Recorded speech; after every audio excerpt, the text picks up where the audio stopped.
Urdu grammar کے lecture number 5 میں خوش آمدید ہو۔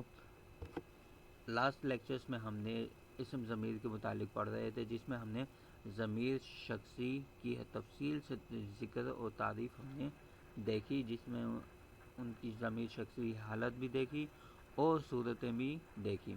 اب ہم ضمیر شخصی کے بعد دوسری جو اقسام ہے ضمیر کی، ضمیر اشارہ، اس کو ہم پڑھ لیتے ہیں۔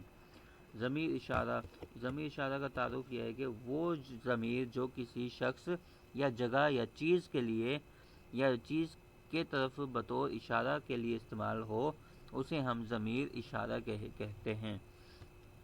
مثال دیکھ لیجئے، حامد یہاں ملے گا۔ اب یہاں جو الفاظ ہے یہ جگہ کی طرف اشارہ کیا جا رہا ہے، تو اس لیے ہم کہیں گے یہ ضمیر اشارہ ہے۔ نیکسٹ ایگزامپل ہے، راشد کی قمیض اسی کے پاس ہے۔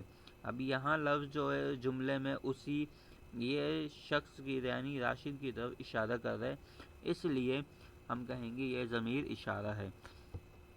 تو جملے میں اسی اور وہاں یہاں یہ دونوں کیا ہے؟ ضمیر اشارہ کہلائیں گے۔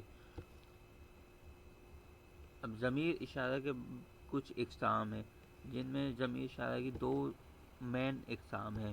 پہلا ہے اشارہ قریب، دوسرا اشارہ بعید۔ اشارہ قریب میں کا تعارف یہ ہے کہ وہ ضمیر جو قریب کے اشارے کے لیے استعمال ہو، یا قریب کی چیزوں یا اشخاص کے لیے اشارہ کیا جائے، اس لیے ان لفظوں کو ہم کہتے ہیں یہ ضمیر اشارہ ہے۔ اشارہ یعنی قریب کا۔ مثال دیکھ لیں، اس لیے، یہ، اس، ان، یہی، انہیں۔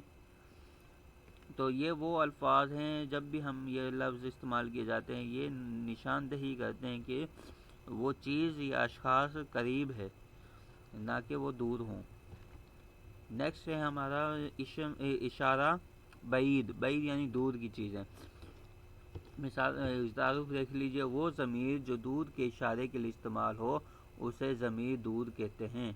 ضمیر اشارہ بعید یا ضمیر اشارہ دور۔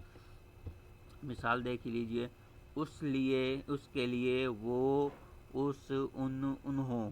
اب یہ وہ الفاظ ہے جب بھی ہم استعمال کیے جائیں گے تو یعنی یہ نشاندہی کریں گے کہ ہم دور کی چیزوں کے لیے بات کر رہے ہیں۔ Thanks for watching. Subscribe my channel for more videos.